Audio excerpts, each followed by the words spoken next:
શાસ્ત્રવાળા બધા એનું કહ્યું કરે તો એનો એક મંત્ર એ જ છે કે 1 વર્ષ સુધી એને ના નહીં પાડવાની કોઈ વસ્તુ. હા થઈ જશે, હા થઈ જશે, હા થઈ જશે, ગેરંટેડ કહું છું. પછીના 60 વર્ષ એ જે કહેશે એમ ઘરમાં થશે. કે હા પાડવાની એને આદત પાડી દીધી. આ વસ્તુ ના પાડવાની આદત પાડી દો, આ નહીં થાય, આમ નહીં થાય. ના પાડતા આપણે જ સામેવાળાને કરીએ છીએ. અને તમે હા પાડવાની આદત પાડી દો, પછી એ જે કે એમ જ બધા ઘરવાળા કરે. પણ 1 વર્ષનું ધૈર્ય જોઈએ. તકલીફ એ જ છે કે માણસને ધૈર્ય નથી રહેતું.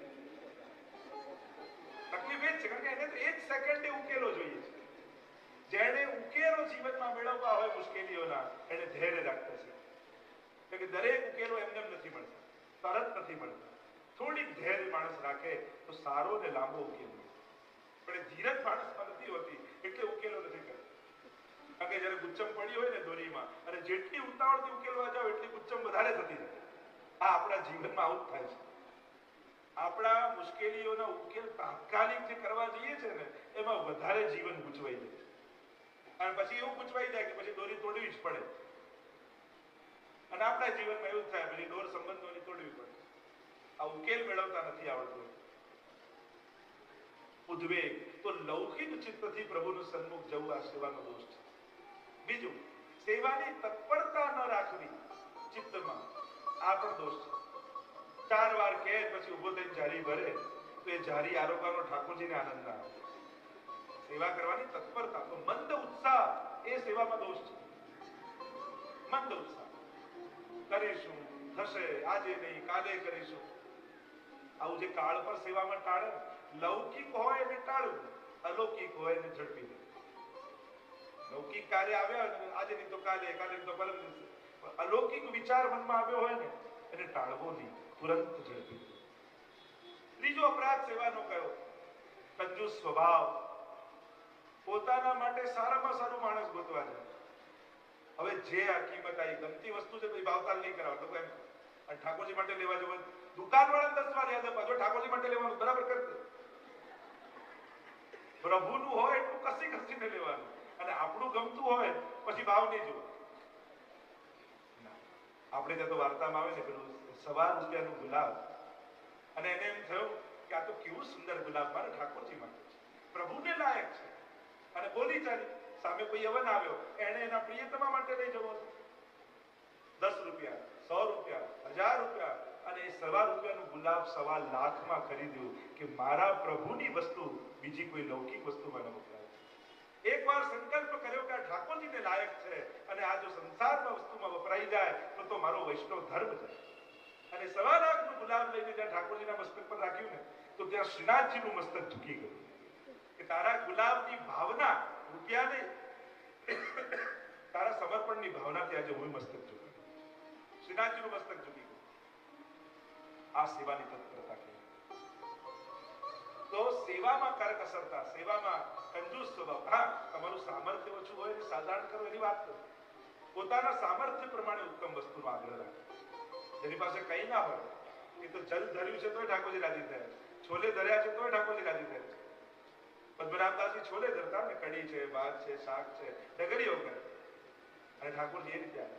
અને જયારે ગિરધરજીને ત્યાં પધાર્યા મથુરાધીશ, ગિરધરજીએ મોટો 56 ભોગ કર્યો. અને ત્યારે મથુરાધીશને પૂછ્યું, ગિરધરજી બાબા આનંદ આવ્યો 56 ભોગ?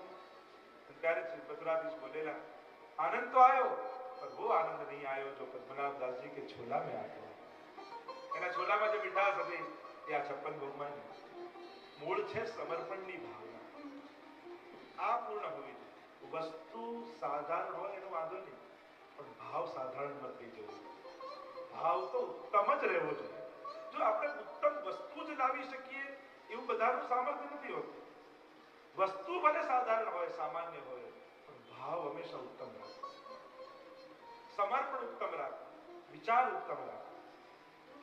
ચોથો દોષ સેવાનો કયો, અવ્યવસ્થિત સેવા કરવી. એ પણ સેવાનો અપરાધ છે. ક્યારેક ખીલોના પડી જતા હોય, ગાડીની ક્યાંક જતી હોય, નેવરો આડોવડો લપેટ્યો હોય, બંટા ક્યાંક જતા હોય ને શિંગાર આડાવડા હોય, આમ અસ્ત વ્યસ્ત સેવા કરવી એ પણ દોષ છે. પ્રભુની સેવામાં બધું વ્યવસ્થિત હોવું, બધું સુઘડતાપૂર્વક હોવું. ઘણી વાર ઘરમાં સૌથી ગંદુ કોઈ જગ્યા હોય તો મંદિર, જ નહીં એટલે ચોખ્ખું થાય જ નહીં. સૌથી ખરાબ કપડા હોય પ્રશ્ન કે ધોવાય જ નહીં. આ તો અટકતી મારા પ્રશ્ન કપડા છે, મહિને એકવાર ધોવા જાય. તો સેવામાં સુઘડતા એનું અંત છે, અવ્યવસ્થિત સેવાની. સેવાના ઓરડામાં જેનાથી કચરો કાઢો છો એ બુહારીને પણ પગ ન લગાડે. ભગવત સંબંધી કોઈ પણ વસ્તુ લૌકિક નથી. ઠાકોરજીના ઉપયોગમાં જે પણ વસ્તુ આવે છે એની જોડે લૌકિક વ્યવહાર નહીં કરે. એ ભલે પીછવાઈ હોય, ખંડપાટ હોય, સિંહાસન હોય, આરસી હોય, બુહારી હોય, ગમે તે વસ્તુ હોય, પણ જે પ્રભુના ઉપયોગમાં આવે છે એ ભાવાત્મક વસ્તુ છે. એ કોઈ ને કોઈ ગોપીજનોના ભાવથી બિરાજે છે, એટલે એને લૌકિક વ્યવહારની ક્યારે પણ એ વસ્તુ જોડે કરે. એ ખંડપાટ, સિંહાસન જે પણ હોય અને બધી સુઘડતાથી સુંદર રીતે, કોઈ ખીલોના પણ પડી ન જવા જોઈએ. હા, અચાનક પડી જાય ઠીક છે, પણ સાવધાની તો રાખવી જ. કારણ કે બધું ભાવાત્મક છે. એ હાથી, ઘોડા, ગાય એ બધું કોઈ ને કોઈ ભાવે ત્યાં બિરાજે છે. એની આખી ભાવ ભાવના છે. સ્વરૂપ ભાવના, લીલા ભાવના, ભાવ ભાવના, ઘણી પ્રકારની ભાવના. આગળ જયારે જેમ જેમ પ્રસંગ નીકળશે ચર્ચા કરીશું. એ વિવેક રાખો. સજાવટમાં પણ ગોપીઓ હોય, ગાય હોય, એ બધી વસ્તુનો જયારે પ્રભુની સન્મુખ કરો પછી એનોમાં અલૌકિક ભાવ રાખો. પછી એમ નહીં વિચારવું કે આ તો લાકડાના કટિંગ છે ને ગોપો છે ને ગોપીઓ છે. અને એ પણ વિવેક રાખો કે મનોરથમાં કયા મનોરથમાં ગોપી આવે, કયા મનોરથમાં ગ્વાલ આવે, કયા મનોરથમાં ગાય આવે, કયા મનોરથમાં ના આવે. આપણે તો શું થાય, જે પણ મનોરથ કર્યો ઘરમાં જે બધું લાવે બધું ગોઠવી દઈએ. એનો પણ વિવેક છે. એ બધા મનોરથમાં ગાયો ના આવે, બધા મનોરથમાં ગોપ ના આવે. તો આપણે એક વિવેક છે કે દરેક મનોરથની સજાવટમાં કઈ કઈ વસ્તુ આવે અને કઈ વસ્તુ ના આવે. આપણે તો જે ભેગું કર્યું, અષ્ટસખા લાવ્યા તો એ, ગાયો લાવ્યા તો એ, જે લાવ્યા બધું ગોઠવી દીધું. તો બધા મનોરથમાં બધું નથી આવતું. એ વિવેક જાણવો છે. તો મૂળ વાત જે કરી રહ્યો હતો, ઉદ્વેગ પ્રતિબંધ. અહીંયા અન્યાયની શરૂઆત જ શિક્ષાપત્રની સદા ઉદ્વેગ શબ્દથી પ્રારંભ કરે. સેવામાં 3 બાધક કયા? ઉદ્વેગ, બીજું કયું છે પ્રતિબંધ. પ્રતિબંધ 2 પ્રકારના મહાત્માજી સમજાવે છે, જીવકૃત પ્રતિબંધ અને ભગવતકૃત પ્રતિબંધ. આ 2 બાધક છે. એક છે જીવકૃત પ્રતિબંધ, આપણા લૌકિક સ્વજનો, સગાઓ, સંબંધીઓ આપણને સેવા કરતા રોકે. આપણી પરિસ્થિતિઓ, ઘણાને બહુ ઈચ્છા હોય સેવા કરવાની, તો સંજોગ જ નથી. એની પરિસ્થિતિ એવી કોઈ ન કરી શકે. આ જીવકૃત. અને બીજો છે ભગવતકૃત પ્રતિબંધ. ઠાકોરજી જ ન ઈચ્છતા હોય કે આના હાથની મારે સેવા નથી લેવી, એવું જો પ્રભુ ઈચ્છે, એ છે ભગવતકૃત પ્રતિબંધ. કે પ્રભુ જેવી ઈચ્છા રાખે છે કે મારે આના હાથની સેવા લેવી નથી, તો એ ગમે તેટલા પ્રયાસો કરે પણ એના ઘરે ઠાકોરજી બિરાજે નહીં. ત્યારે એમ માનવું કે આ ભગવતકૃત પ્રતિબંધ છે. અને ત્રીજું છે ભોગ, જીવની ભોગ વૃત્તિ. આ બાધક કયા છે સેવા. તો અહીંયા હરિરાયજી પ્રથમ શ્લોકમાં વર્ણન કરતા બોલ્યા, જેનું મન લૌકિકમાં અહમતા મમતાને કારણે સદા ઉદ્વેગમાં રહેતું, અને હું માનું છું કે અહીંયા બેસેલો દરેક જીવ એવો છે, કોઈ ને કોઈ ઉદ્વેગ એના મનમાં જરૂર છે. તો એ જીવે શું કરવું એનો ઉપાય બતાવો. ગોપેશ્વરજી આમાં ટીકા લખતા કહે કે દુઃખી મનથી પ્રભુની સન્મુખ જાઓ, તે જોઈને પ્રભુના મનમાં પણ ઉદાસી આવે છે, અને એને કારણે પ્રભુ ઉદાસ થઈ જવાને કારણે જીવનું કાર્ય સિદ્ધ થતું નથી. પ્રભુ પાસે ન માંગીએ, માંગે પસ્તાવો થાય, ઉદાસી આવે નાથને વ્યાપાર સરીખું જણાવે. ભક્તિ પોષણમાં દયારામભાઈ કહે છે, પ્રભુના મનમાં, ભક્તના હૃદયમાં રહેલો ઉદ્વેગ જોઈને ઉદાસીનતા આવે છે. પ્રભુ ઉદાસ બની જાય, અને ઉદાસ થયેલા હોઈએ તો જીવના મનોરથોને સિદ્ધ કરતા નથી. જો જ્યારે તમારો મૂડ ન હોય ત્યારે ગમે તેટલી સારા વસ્તુઓ આપે, શણગાર આપે, ઘણું બધું આપે, પણ મૂડ ન હોય તેમાંથી એકે વસ્તુ તમને આનંદ આપી શકે. એમ જ ભક્તના ચિત્તમાં ઉદ્વેગ જોઈ પ્રભુનું મન ઉદાસ થઈ જાય, અને ઉદાસ થઈ જાય પછી તમે ગમે તેટલા શૃંગાર ધરો, સામગ્રી ધરો, મનોરથ કરો, પણ ઉદાસ થયેલા પ્રભુને આનંદ આવતો નથી, અને આનંદ નથી આવતો એટલે જીવના મનોરથો સિદ્ધ થતા નથી. અને એટલા માટે પ્રભુ ઉદાસીન ન થાય એટલા માટે વૈષ્ણવે ઉદ્વેગ વાળા મનથી પ્રભુની સન્મુખ નહીં જવું. જો આપણે એમ કહીએ કે આજે આ મનોરથ છે, આજે દર્શન કરવા જઈએ, આજે આ મનોરથ છે, આજે દર્શન કરવા જઈશું, તો ઠાકોરજી તો 12 મહિના એ જ હોય છે, પણ આ મનોરથ છે કે દર્શન કરવા જવું, આવું કેમ? પ્રભુ કઈ બદલાઈ જતા નથી. એ મનોરથમાં બિરાજેલા ઠાકોરજી તો એ જ છે 365 દિવસ. તો એમ ન જતા હોય અને મનોરથ છે એટલે જવું, આવું કેમ? તો આચાર્ય ભાવ બતાવે છે કે મનોરથમાં પ્રભુ બિરાજે એટલે મનોરથમાં બિરાજેલા પ્રભુ એ મનોરથની લીલાના આવેશમાં બિરાજેલા. લૌકિક ભાષામાં કહું તો મૂડમાં હોય છે ઠાકોરજી. અને કોઈ વ્યક્તિ મૂડમાં હોય, કાયમ તમે કોઈ વસ્તુ લેવા જતા હો પણ ના જ પાડતો હોય, પણ મૂડમાં બેઠો હોય ત્યારે કોઈ હમણાં જઈને માંગ આપી દેશે. અને મૂડમાં માણસ બેઠો હોય ત્યારે તમે જઈને કહો કે આ કામ કરો, ઠીક છે ચલો આનંદમાં ચાલ આજે કરી આપીશ.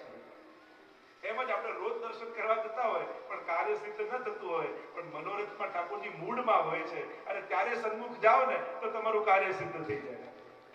પ્રભુ એ કાર્ય સિદ્ધ કરી દેતા, કારણ કે એ આવેશમાં, આનંદમાં બિરાજેલા, એ લીલાના આવેશમાં બિરાજેલા.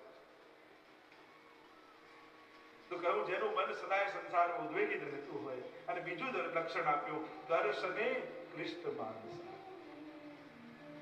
અને જેના મનમાં ભગવત દર્શનની લાલસા. આ બહુ મોટી વાત છે. પ્રભુ માટેની લાલસા જાગવી એ મોટી વાત. रुद्रासुर ने बड़ी सुंदर बात कही, प्रभु हमारे नेत्रों में आपके दर्शन की लालसा जागे, यही तो वैष्णव का काम है. आज वैष्णवની કામ પુરુષાર્થ, ધર્મ અર્થ કામ અને મોક્ષ જે વૈષ્ણવના ચારે પુરુષાર્થ છે, એમાં ભગવત દર્શનની લાલસા એ જ વૈષ્ણવનો કામ પુરુષાર્થ છે. મહાપ્રભુજી કહે પુષ્ટિ માર્ગે હરિદાસ્યમ ધર્મો અર્થો હરિરેવહિ કામો હરિદૃક્ષૈવ મોક્ષ કૃષ્ણસ્ય ચેત્યો. ચારે પુરુષાર્થની વાત કરતા મહાપ્રભુજી કહે પુષ્ટિ માર્ગે હરિદાસ્યમ ધર્મ, પ્રભુની દાસતા એ જ વૈષ્ણવનો ધર્મ છે. અર્થો હરિદેવહિ, હરિ જ વૈષ્ણવ માટે અર્થરૂપ છે. અને કામો હરિદૃક્ષૈ, વૈષ્ણવનો કામ શું? ભગવાનને જોવાની ઈચ્છા એ જ વૈષ્ણવનો કામ છે. શું કરવું પ્રભુની ઝાંખી માટે, દર્શન માટે? વાર્તા પ્રસંગોમાં તમે જુઓ, ચૌડાની વાર્તા આવે, એટલી કૃષ્ણ દર્શનની લાલસા એમના મનમાં, રોજ રાજભોગના દર્શન કરવા માટે દોડી દોડીને જાય. એકવાર એમ થયું કે એવી અવેર થઈ ગઈ, દોડીને ગિરાજીની ઉપર ચડ્યા, ત્યાં તો શ્રીનાથજીના રાજભોગના મંદિરના દ્વાર બંધ થઈ ગયા. એવો તાપ એમના મનમાં થયો, અરે શ્રીનાથજી બાબા, કયો અપરાધ મારાથી થયો કે આજે ભગવત દર્શનનો મારો નિયમ તૂટી ગયો. નિજબંધની પાછળની દિવાળમાં ગયા, માથું પછાડવા લાગ્યા, તાપ કરવા લાગ્યા, અરે શ્રીનાથજી બાબા, મારો કયો એવો અપરાધ થયો કે મને આજે દર્શન ન થયા? એવો તાપ હૃદયમાં જાગ્યો, શ્રીનાથજીથી સહન ન થયો. શ્રીનાથજીએ પોતાની છડી ઉપાડી, અને ઇતિહાસ એમ કહે છે એ છડીથી દિવાલમાં ખોદવા લાગ્યા શ્રીનાથજી બાબા, અને ખોદી અને બખોલ કર્યું ત્યાં, અને શ્રીનાથજી બાબાએ બખોલમાંથી ચૌડાને દર્શન આપ્યા. આ છે દર્શને કૃષ્ણ માનસ. દર્શન આપવાની તત્પરતા ઠાકોરજીમાં જાગી જાય ત્યારે માનજો કે આજે સાચા અર્થમાં દર્શન. પૂર્વના સ્ત્રી પુરુષની વાર્તા આવે 252માં. પૂર્વથી દર્શન કરવા માટે આવ્યા શ્રીનાથજીના, એટલી બધી ભીડ, ઊંચા થઈ થઈને દર્શન કરવા જાય પણ દર્શન થતા નથી. એ સ્ત્રીને એવો તાપ થયો, હે શ્રીનાથજી બાબા, આટલી દૂરથી હું દર્શન કરવા આવી, આપ મને દર્શન નહીં આપો. એટલો તાપ થયો કે શ્રીનાથજીથી સહન ન થયું. ભીડમાં કૂદકો લગાવ્યો શ્રીનાથજીએ, અને સ્ત્રીનો હાથ પકડી સદેને લીલામાં અંગીકાર કર્યો. આ છે દર્શને કૃષ્ણ માનસ. કૃષ્ણ દર્શનની લાલસા જાગે, મારા મનમાં પ્રભુ દર્શનની લાલસા જાગે, આ જ વૈષ્ણવનું કામ પુરુષાર્થ છે. અને જેના મનમાં આવી લાલસા છે, પીએ તો હે નયન નહીં મેરા, જેની ભીતર ભગવત દર્શનની લાલસા, આ લાલસા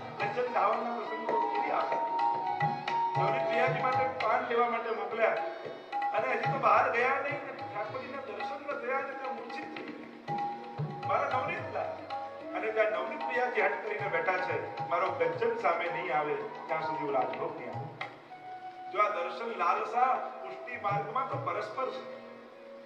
જ્યારે ભક્તને એમ થાય ને કે પ્રભુ આપને જોયા વગર નહીં ચાલે, એ દિવસે પ્રભુને પણ થાય મને પણ હવે તને જોયા વગર નહીં ચાલે. પરસ્પર. કુમનદાસજીની વાર્તામાં આવે ને કે જ્યારે શ્રીનાથજીના મંગળાનો સમય થઈ ગયો ને ગુસાઈજીના લાલજી ગોકુળ લઈ જતા હતા અને દોડે અને શ્રીનાથજી કેમે કરીને મંગળા થતા નથી, જાગે નહીં, અપ્રત ભૂખ્યાથી જાય છોય. બધાને થાય કે આ જાગતા કેમ નથી. જ્યાં કુમનદાસજી બહાર આવ્યા ને જગાવાનું પદ ગાયું ને ત્યાં ઠાકોરજી પરસ્પર છે. જે નિયમિત હવેલી જતા હોય એ જો અઠવાડિયું ન જાય ને ઠાકોરજીને ગમે. એને એમ થાય કે આ વૈષ્ણવ દેખાતો કેમ નથી, રોજ આવો. પ્રભુને તમને જોઈને આનંદ થાય. જો આપણે ત્યાં વલ્લભ ત્યાં દર્શન ખુલે છે શા માટે? કઈ વૈષ્ણવને દેખાડવા માટે નહીં ઠાકોરજી, પણ ઠાકોરજીને આ વ્રજભક્તોના દર્શન કરીને આનંદ આવે છે એટલા માટે વલ્લભપુર વૈષ્ણવને દર્શન કરે. આપણે તો ભાવના એ છે, આપણે પણ વૈષ્ણવને બતાડવા માટે દર્શન કરે. આ તો લૌકિક ભાવ છે, આ કોઈ વ્યવહાર થોડી છે, આ કોઈ મર્યાદા મંદિર થોડી છે. વૈષ્ણવને બતાવવા માટે દર્શન નથી થતા. અમારા ઠાકોરજીને આ લીલાથી વિખૂટા પડેલા વ્રજભક્તોને જોઈને આનંદ આવે એટલા માટે એમને દર્શન કર્યા. ખરેખર દર્શન સમયે ઠાકોરજી વ્રજભક્તોના દર્શન કરે અને એમને જોઈને એમના ચિત્તમાં આનંદ આવે. આ ભાવ છે, આ પરસ્પરનો ભાવ. દર્શનની લાલસા વ્રજમાં કોને કોને છે? દિવસના સમયે ગોપીઓને લાલસા, રાત્રિના સમયે સખાઓને લાલસા.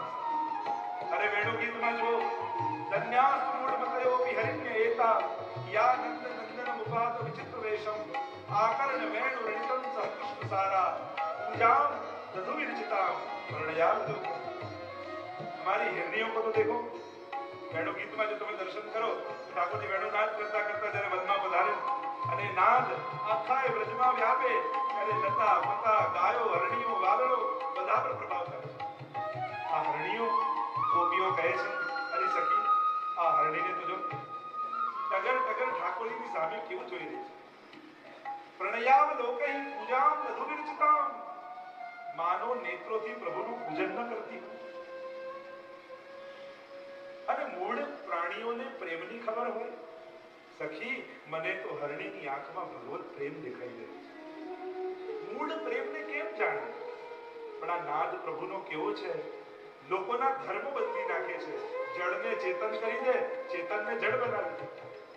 આ ચેતન બનતા બધા લતા પતા ગાયો બધા પશુ પંખીઓ બધા ચેતન છે, જળ જેવા થઈ જાય. અને વાદળો નદીઓ આ બધા જળ છે, બધા ચેતન જેવા બની જાય. ચેતન જળ બની જાય, જળ ચેતન જેવા બની જાય. મૂળ ચતુર બની જાય ને ચતુર મૂળ બની જાય. આપની વેણુ નાદ કેવો છે? આ હરણી જે દર્શન અમને નથી થતા એ દર્શન હરણીઓ નથી. કારણ કે એમના મનમાં કૃષ્ણ દર્શનની લાલસા છે.